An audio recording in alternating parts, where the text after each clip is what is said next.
అరే మామ, మా ఫ్రెండ్ హైదరాబాద్ వచ్చాడంట. ఇక్కడ వాడికి ఎవరు తెలీదు. ఆ ఇప్పుడు మీ రూమ్కి వచ్చి ఫ్రెష్ అయ్యి మార్నింగ్ వెళ్ళిపోతాడు. కొంచెం చూసుకోరా బాబు ప్లీజ్. సారీ మామ, కుదరదు. ఏమనుకోకు ప్లీజ్. అదేంట్రా, ఎంత పెద్ద సాయం అడిగినా ఎప్పుడూ కాదన్నావు, ఇంత చిన్న సాయం అడుగుతుంటే లేదంటున్నావు. మన అనుకుని వాళ్ళకి సాయం చేసి, నాది అనుకుని దాన్ని ప్రేమించి మోసపోయి నీ జీవితాన్నే మర్చిపోవాలనుకుంటున్నాను. అందుకే ఈరోజు నా వాళ్ళు కానీ అపరిచితులు కానీ ఎవరిని కలవను. రే, నువ్వు చెప్పింది అర్థం కాలేదు కానీ నీ లవ్ మ్యాటర్ అని మాత్రం అర్థమైంది. దయచేసి ఆ విషాద గాథను మాత్రం మళ్ళీ మొదలెట్టకు మిత్రమా. నువ్వేదో డిప్రెషన్ లో ఉన్నట్లున్నావు. మావాడు జంధ్యాల సినిమాలు అంటాడు, నీకు మంచి ఎంటర్టైన్మెంట్ ఇస్తాడు. ఓకేనా? రే వద్దని చెప్పాను కదరా, అర్థం చేసుకోరా. వదిలే, బాయ్. రే రే రే రే ఏమైందిరా ఈరోజు నీకు? వాడి ముందు చాలా బిల్డప్ ఇచ్చారా మామ. ఊర్లో నా పరువు తీసేస్తాడ్రా. పరువు కన్నా ప్రాణాలు ఇంపార్టెంట్ కదరా. రే, నువ్వేం మాట్లాడుతావు నీకన్నా అర్థమవుతుందా? రే మామ, కనీసం రూమ్కి వచ్చి ఫ్రెష్ అయ్యి వెళ్ళిపోతాడ్రా ప్లీజ్. సరే, తర్వాత మీ ఫ్రెండ్కి ఏ ప్రాబ్లం వచ్చినా సాల్వ్ చేయడానికి నేను ఉండను. ఏంట్రా బాబు, ఈరోజు కొత్తగా మాట్లాడుతున్నావు? మీ ఓనర్ గాని కరిచాడా ఏంటి? సర్లే, ఎలాగలా చావు. చేస్తాలే గాని మీ ఫ్రెండ్ వచ్చే ముందు వోడ్కా స్ప్రైట్ తీసుకుని రమ్మని చెప్పు. ఇప్పుడు ఈ కృష్ణగాడికి కాల్ చేయాలి. హలో. రే మామ, మా ఫ్రెండ్కి ఫోన్ చేసా, రమ్మన్నాడు, వెళ్ళు. థ్యాంక్స్ రా బాబు. రే రే రే వచ్చిన మ్యాటర్ రా. పర్లేదు చెప్పరా. రే సారీ రా మామ, అది వాడేదో చాలా చాలా డిప్రెషన్ లో ఉన్నట్టున్నాడు రా. అందుకే మొదట కుదరదు అన్నాడు. చాలాసేపు బతిలాడిన తర్వాత ఓకే అన్నాడు. కానీ ఒక చిన్న ప్రాబ్లం రా. నువ్వు ఫ్రెష్ అప్ అయి వెళ్ళిపోవాలి మామ. రాత్రంతా అక్కడే ఉండడానికి కుదరదు అన్నాడు. రాత్రి అంతా నేనెక్కడ ఉండాలిరా? నిన్ను నమ్మొచ్చినందుకు జఫడాగా. అదేంటోరా, వాడి వల్ల చాలా విచిత్రంగా బిహేవ్ చేశాడు. నేనెక్కడ పడుకోవాలరా? ప్లాట్ఫామ్ మీద? అలా అనద్దురా ప్లీజ్ రా. రే అర్థం చేసుకో. ఏంట్రా నా ఫ్రెండ్ బొంగు బొసన ఉన్నాడు, మరిదేంట్రా? చెప్పా కదరా, వాడి లైఫ్ లోనే ఈ రోజు విచిత్రంగా ప్రవర్తిస్తున్నాడు. నాకు అర్థం కావట్లా. బేసిక్ గా వాడు చాలా మంచివాడు రా. నాకు కూడా చాలా సార్లు హెల్ప్ చేశాడు. సర్లే, నీ అబ్బాయి ఎలాగోలా చావు. రే వెళ్తూ వెళ్తూ వాడికి వోడ్కా విత్ స్ప్రైట్ తీసుకెళ్ళు. బొంగులోది మళ్ళీ ఫ్రెష్ అప్ అవడానికి వోడ్కా విత్ స్ప్రైట్ రెమ్యునరేషన్ కూడా ఇవ్వాలా? కోప్పడకురా, ఆ మందు డబ్బులు వాడే ఇచ్చేస్తాడులే. వాడు ఇవ్వకపోతే నేను ఇస్తా, సరేనా? సర్లే, మీ వాడి అడ్రస్ మెసేజ్ పంపు. థ్యాంక్స్ రా, ఏమనుకోవద్దు, బాయ్. చీ దీనమ్మ, ఒకడికేమో తొందర ఎక్కువ, ఒకడికేమో ఓపిక తక్కువ.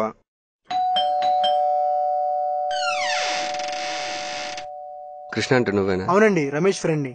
లోపలరా. అన్నా, రమేష్ మీకు ఇది ఇమ్మన్నాడు అన్న.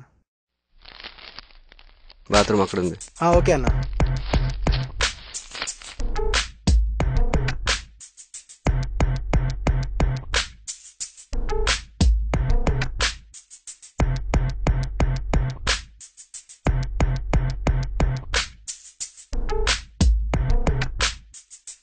ఇప్పుడు తెచ్చాను లేదు, అప్పుడే దుకాణం పెట్టేశాడు.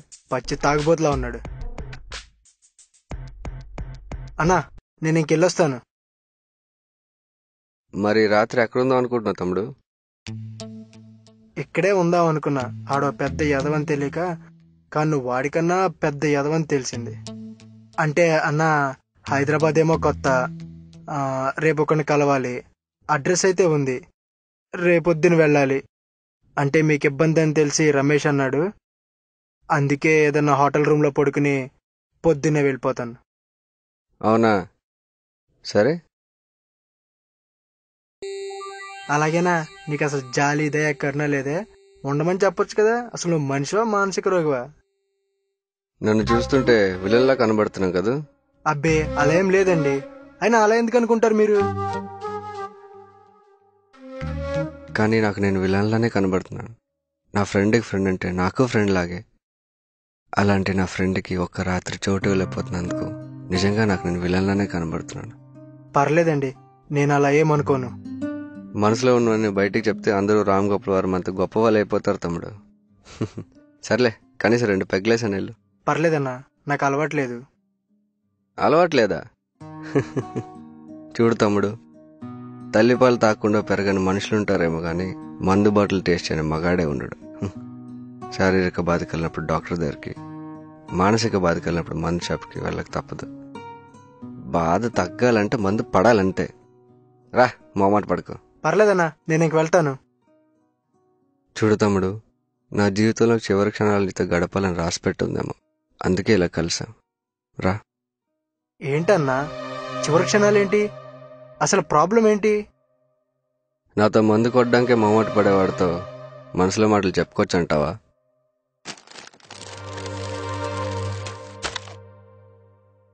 నాకు పెగ్గిపోయన్నా. నచ్చావు తమ్ముడు. చెప్పండి అన్నా, అసలేంటి మీ ప్రాబ్లం?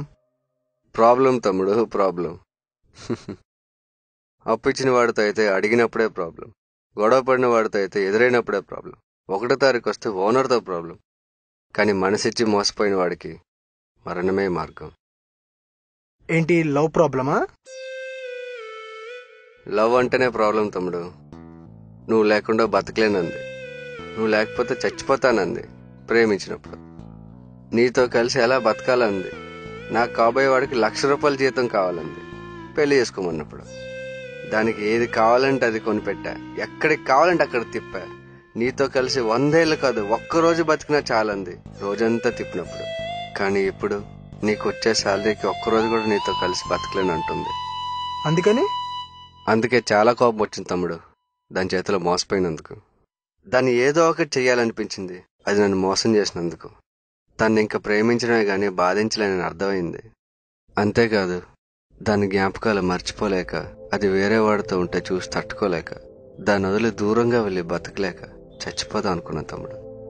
అవునా? ఎప్పుడన్నా? ఇప్పుడే తమ్ముడు, ఈ రాత్రే. అందుకే నువ్వు ఈ రాత్రి ఇక్కడ ఉంటా అన్నా కూడా వీల్లేదన్నాను. నా చావు వల్ల ఎవరికి ఏ ఇబ్బంది రాకూడదు, ఏమనుకోకు తమ్ముడు. చచ్చా, అలా ఏం లేదన్నా. అయితే ఈ రాత్రికి చావాలనుకుంటున్నారా? అవును తమ్ముడు. అన్నా, మామూలుగా చనిపోయే వాళ్ళని చివరి కోరిక అడుగుతారు కదన్నా, కానీ నువ్వు చనిపోయేటప్పుడు చివరి కోరిక అడగనా? అడుగు తమ్ముడు, పోయే ముందు నాకు వీలైనంత సహాయం చేస్తాను. నీ దగ్గర డబ్బులు ఎంత ఉన్నాయన్నా? వీడోడ్రా బాబు, సవాలు ముందు చిల్లరకుడు వాళ్ళగా. జోబులో 400 ఉన్నాయి తమ్ముడు, కావాలని తీసుకో. జేబులో కాదన్నా, నీ అకౌంట్లో ఎంత ఉన్నాయి? ఎలాగో చనిపోతున్నావు కదా, నాకు ఇచ్చేయచ్చు కదా. వీడబ్బా, కళ్ళ ముందు ఒకటి చనిపోతుంటే ఆపడం పోయి నా దగ్గరే డబ్బులు అడుగుతున్నావా? చెప్పండి అన్నా, ప్లీజ్. తీసుకో తమ్ముడు, నాకు కావాల్సింది ఎలాగో నాకు దొరకలేదు, కనీసం నీకు కావాల్సిందైనా నా వల్ల దొరుకుతుందంటే తీసుకో. థ్యాంక్స్ అన్నా, కానీ ఎంత ఉందన్నా? 12,000 పైనే ఉంది తమ్ముడు. అన్నా, ఆ డబ్బులు నాకు ఇవ్వండి అన్నా, ప్లీజ్ అన్నా. దానికేమో నేను చేస్తే ఇంకొకరిని చేసుకోవచ్చని, వీడికేమో నేను చేస్తే బేవర్స్గా 12,000 వస్తాయని. నా చావు వల్ల ఎన్ని ఉపయోగాలు. అన్నా అన్నా, రండి అన్నా. ఇప్పుడా? ఇప్పుడు డబ్బులు ఎలాగ ఇవ్వాలి? ఎలాంటి టైంలో అయినా ఎనీ టైం మేమున్నామని ఏటీఎంలో ఉండగా డబ్బులు ఇవ్వటం గురించి ఆలోచిస్తావేంటన్నా? ఎందుకు, ఏమిటి అని అడగను, నీ మీద నమ్మకంతో ఇస్తాను. ఆ డబ్బు మంచిగా ఖర్చు పెడతావని. అన్నా, థ్యాంక్స్ అన్నా, నీ మేలు జన్మలో మర్చిపోనన్నా. రుణం తీర్చుకుందామంటే నువ్వేమో లోకం నుంచి వెళ్ళిపోతున్నావు. తమ్ముడు, నీకు నిజంగా డబ్బులు అవసరం ఉండి అడుగుతున్నావా, లేక వీడు ఎలాగా పోతున్నాడు కదా వీడికి ఎందుకు పనికిరావు, కనీసం నాకైనా పనికి వస్తాయని అడుగుతున్నావా? లేదన్నా, నిజంగా అవసరం ఉండే అడుగుతున్నాను. సరే, ఇస్తాను పద.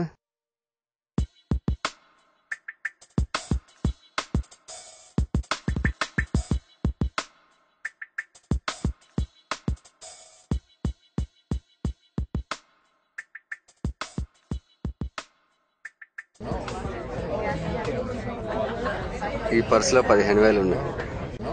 చచ్చేవాడికి పర్సుతో పనే ఉంటుంది, తీసుకో. అన్నా, రుణం తీర్చుకుందాం అంటే నువ్వు రాత్రికే చచ్చిపోతున్నావు. కనీసం వచ్చే జన్మలను నువ్వు కోరుకునే దక్కి ఒక 100 ఏళ్ళు బతికే అన్నా. తమ్ముడు, మరీ అంత సెంటిమెంట్ వద్దు తమ్ముడు, నీ కామెడీ ఫేస్ కదా సూట్ కాదులే.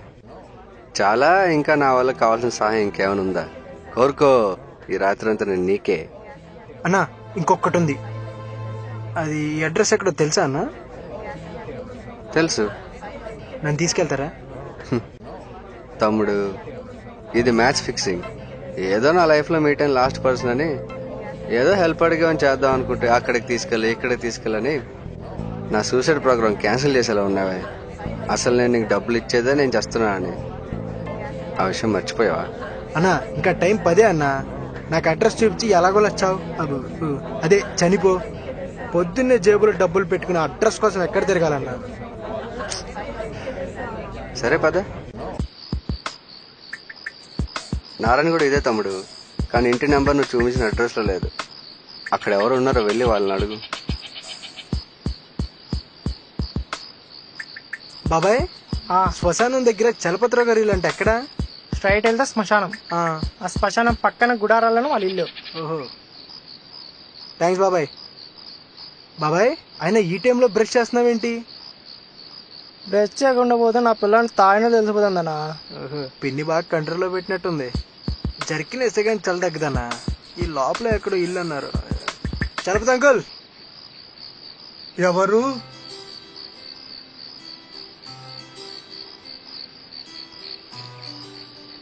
ఎవరు? నేను అంకుల్, కృష్ణని, మీ అబ్బాయి ఫ్రెండ్ని. అరే కృష్ణ, నువ్వా? ఎప్పుడొచ్చినావు హైదరాబాద్కి? ఇప్పుడే అంకుల్. ఈ అబ్బాయి ఎవరు?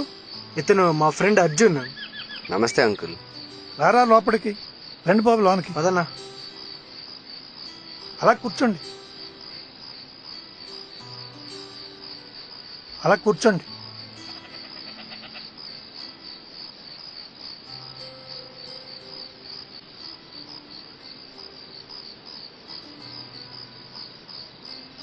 రే కృష్ణ, నువ్వెప్పుడొచ్చావురా? జస్ట్ ఇప్పుడే ఆంటీ. ఏమైనా పని మీద వచ్చావా కృష్ణ? మీకోసమే వచ్చానంటీ. మా కోసమా? మీకోసమే వచ్చానంటీ. అవును, ఎలా ఉన్నారు? బాగున్నామయ్యా. బాగున్నారా అని అడగగానే బాగున్నామని చెప్పడానికి అదొక ప్రశ్నకు సమాధానం కాదు అంకుల్. మీరున్న పరిస్థితిని వ్యక్తం చేయటం. మీ అబ్బాయితో ఆడుకోవటమే కాదు, మీతో గడిపిన సందర్భాలు, మీ నుంచి తెలుసుకున్న విశేషాలు, ఆంటీ చేత తిన్న వంట, ఇవన్నీ నాకు గుర్తున్నాయి. నేను కూడా మీ కొడుకు లాంటి వాడినే అనుకున్నా, కానీ నా దగ్గర కూడా అబద్ధాలేనా? ఊళ్ళో రంగే కనిపించినప్పుడు మీ గురించి, మీ పరిస్థితి గురించి చెప్పాడు. ఏదో నాకు తోచిన సాయం చేద్దామని వచ్చాను. రాముడు కూడా వనవాసానికి వచ్చినప్పుడే శబరిని కలిసాడట. అలాంటిది మా కోసం వచ్చావా కృష్ణ? నాదేముంది, ఇప్పుడే పరిచయమైన నాకు మీకోసం 15,000 ఇచ్చాడు. ఏమన్నా ట్యాంక్స్ ఉంటే అర్జున్కి చెప్పండి. త్రేతాయుగంలో రాముడు, ద్వాపర యుగంలో కృష్ణుడు జనం మధ్య ఉండేవారట. కానీ కలియుగంలో చెలైపోయినాడు అనుకున్నా. నీలాంటి మంచి మనిషి రూపాన్ని ఇంకా బ్రతికే ఉన్నాడు అనిపించుకున్నావు బాబు. అయ్యో, మీ మాటలకు నేను అర్హుని కాదులేండి. అన్నెప్పుడు ఇంతే, దేనికి ఒప్పుకోడు. ఆంటీ, అంకుల్ దేనిలో స్పెషలిస్ట్? మీ అంకుల్ చాయ్ చాలా బాగా చేస్తారు. ఆంటీ, అంకుల్ చేత టీ షాప్ పెట్టించే హైదరాబాద్ నుంచి వెళ్తాను. సరే అండి, నాకు టైం అవుతుంది, ఇంక నేను వెళ్ళొస్తా.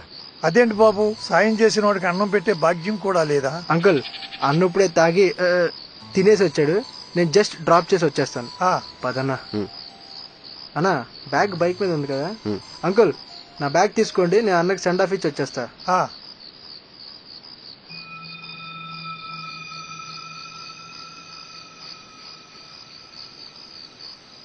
సిగరెట్ కాలుస్తా? అలవాట్లేదన్నా. అక్కడ కూర్చున్నా.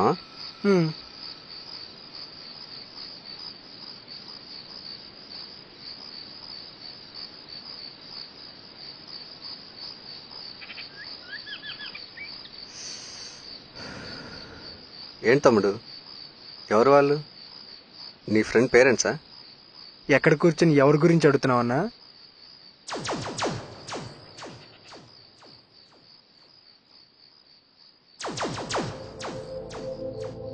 ఈ సమాధి వాడి తల్లిదండ్రులే, అక్కడున్న ముసలోళ్ళు.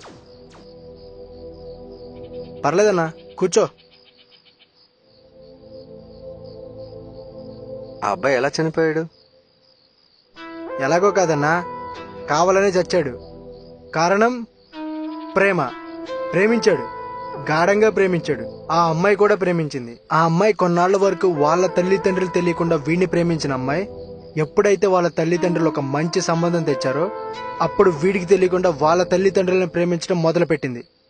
ఏంటి, అర్థం కాలేదా? నాన్న రోజు నా వంక ఒకటి చూస్తున్నాడు. చూడాలా వద్దా? నాన్న ఒకడు లవ్ లెటర్ ఇచ్చాడు, రిప్లై ఇవ్వాలా వద్దా? నాన్న ఒకడు ముద్దు పెట్టాడు, తిరిగి ముద్దు పెట్టాలా వద్దా? వీటన్నిటికీ ఏమాత్రం వాళ్ళ నాన్న ఇష్టాలతో సంబంధం లేకుండా నిర్ణయం తీసుకునే ఒక అమ్మాయి కూతురు మీద ఇష్టంతో వాళ్ళ నాన్న ఒక మంచి సంబంధం తీసుకొస్తే, మా నాన్నకి లవ్ మ్యారేజ్ ఇష్టం ఉండదు, మా నాన్న ఇంటర్ కాస్ట్ మ్యారేజ్ అంటే అస్సలు ఒప్పుకోడు, నేను లేచిపోతే మా నాన్న తట్టుకోలేడని చెప్పి చివరికొచ్చేసరికి మా నాన్న ఒప్పుకోడని చెప్పి హ్యాండ్ ఇచ్చి వెళ్ళిపోయింది మహాతల్లి. కానీ మావాడు, మా అమ్మా నాన్న నన్ను చిన్నప్పటి నుంచి ఎంత ప్రేమగా పెంచారు. మా అమ్మా నాన్న నా మీద ఎన్ని ఆశలు పెట్టుకున్నారు. మా అమ్మా నాన్న రాత్రి పగలు నా గురించి ఎంత ఆలోచిస్తున్నారు. మా అమ్మ నాన్న వాళ్ళ సరదాలు సుఖాలు అన్నీ వదిలేసుకుని నా కోసమే బతుకుతున్నారు. మా నాన్న ఎంతమంది దగ్గర మాటలు పడి నా చదువు కోసం అప్పు చేశాడు. కానీ ఇవేం ఆలోచించకుండా సూసైడ్ చేసుకున్నాడు. వాళ్ళ నాన్న వీడు ఏ ఊళ్ళో ఉన్నా ఇబ్బంది పడకూడదని, వీడు చదువుకుంటే చాలని ప్రతి నెల కష్టపడి డబ్బులు పంపించేవాడు. కానీ వీడు చదవకపోగా అమ్మాయి వెనకాల తిరుగుతూ డబ్బులన్నీ దానికోసం ఖర్చు పెట్టేవాడు.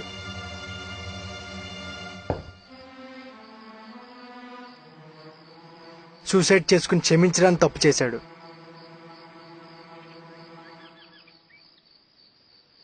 ప్రేమ అన్నాడు. ఆ ప్రేమ కోసం ప్రాణాలైనా ఇస్తా అన్నాడు.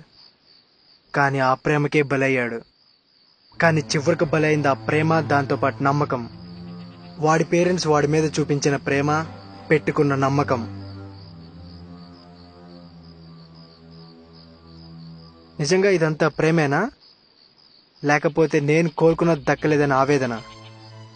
ప్రేమను గౌరవించే వాళ్ళు ఎవ్వరూ ప్రేమ కోసం చావాలనుకోరు. ఒక అమ్మాయి ప్రేమ కోసం చావడానికి కూడా సిద్ధపడిన వాళ్ళు తల్లిదండ్రుల ప్రేమ కోసం ఎందుకు బతకాలనుకోరు? వాళ్ళ నాన్న వీడి చదువు కోసం ఊళ్ళో ఎన్నో అప్పులు చేశాడు. కానీ వీడి సూసైడ్ చేసుకున్నాడని తెలిసి కృంగిపోయాడు. ఊళ్ళో వాళ్ళంతా వాళ్ళ బాధ చూసి ఓదార్చారు. అప్పిచ్చిన వాళ్ళు మాత్రం కొంత సమయం గడువిచ్చారు. గడువుతో పాటు జాలి, కరుణ రెండూ పోయాయి. ఎక్కడ వీళ్ళు అప్పు ఎగ్గొడతారో అని భయంతో పాటు కోపం రెండూ వచ్చాయి. సాయం చేసే మనిషి లేక, తోడు చెప్పే ధైర్యం లేక, అండగా ఉండాల్సిన కొడుకు లేక, అసలు వెళ్లే ఏ దారి లేక ఇల్లమ్మేసి అప్పు తీర్చి ఊరొదిలొచ్చేశారు. వాళ్ళ కొడుకుతో ఉన్నన్ని రోజులు వాళ్ళు చేసిన సాయం, చెప్పిన మాటలు అవన్నీ ఎప్పటికీ మర్చిపోలేను. మొన్న మా ఫ్రెండ్ హైదరాబాద్ వచ్చినప్పుడు వాళ్ళు ఇక్కడే ఉన్నారని చెప్పాడు. అప్పుడు అర్థమైంది వాళ్ళు ఇక్కడే ఉన్నారని. వాళ్ళకి ఎలా సాయపడాలో తెలియదు. వాళ్ళ పరిస్థితి చూసి ఎలాగైనా సాయపడాలని నేను ఇక్కడికి వచ్చాను. సమయానికి నువ్వు దేవుళ్ళ కనిపించావు. నీ మేలు ఈ జన్మలో మర్చిపోలేనున్నా. అన్నా అన్నా ఆ? నేను ఇంక వెళ్ళొస్తా తమ్ముడు. అలాగే అన్నా. అసలే నీకు లేట్ అయిపోయింది. మళ్ళీ నీ సూసైడ్ ప్రోగ్రామ్ నా వల్ల క్యాన్సిల్ అయింది అంటావు. వన్స్ అగైన్ చాలా థ్యాంక్స్ అన్నా.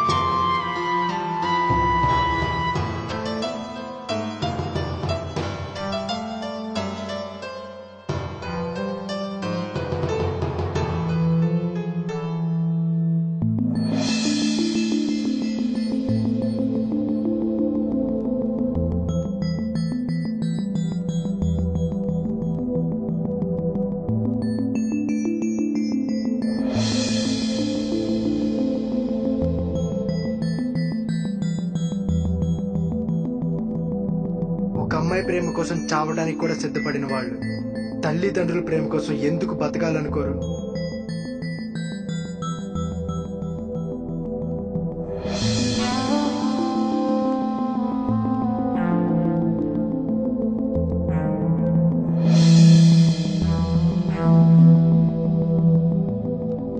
ప్రేమను గౌరవించే వాళ్ళు ఎవ్వరూ ప్రేమ కోసం చావాలనుకోరు.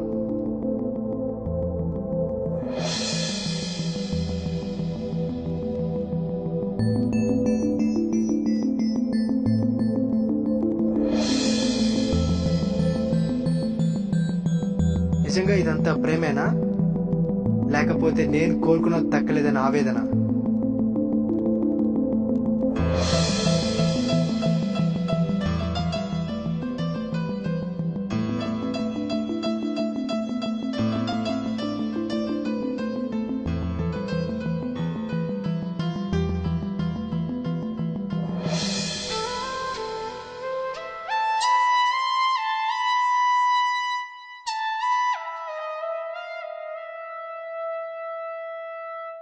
అన్నా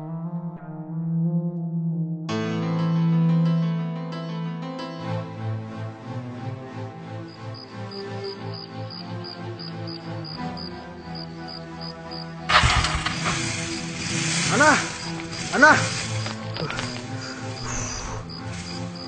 ఏంటన్నా అడ్రస్ ఇవ్వటం మర్చిపోయావు. రేపు మీ అమ్మ నాన్న పరిస్థితి కూడా ఇంతే కదా.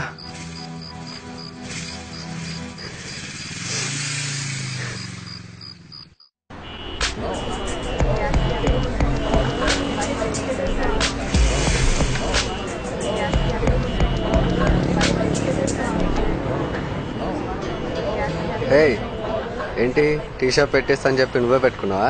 ఇక్కడ టీ షాప్ అని మీకు ఇంటికి వెళ్తే ఆంటీ చెప్పింది. అవును, అంకుల్ ఎక్కడ?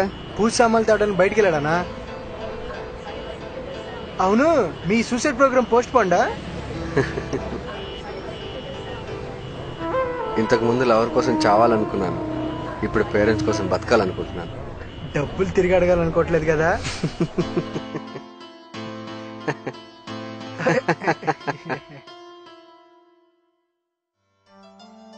అమావాస్య అర్ధరాత్రి దెయ్యాలు వస్తాయంటారు, కానీ మా ఈ అమావాస్య అర్ధరాత్రి దెయ్యం లాంటి అర్జున్ ఆలోచన తొలగిపోయి ఒకటి చావడానికి ఎన్నో రీజన్స్ ఉండొచ్చు. బయటోడికి అవి సిల్లి అనిపించిన వాడికి అది ఇంపార్టెంట్ అయి ఉండొచ్చు. కానీ నేను చెప్పేది ఏంటంటే, ఒక్కసారి జస్ట్ వన్స్ మీరు చావాలనుకున్నప్పుడు మీ ఫ్యామిలీ గురించి ఆలోచించండి. It's not my message, just an advice.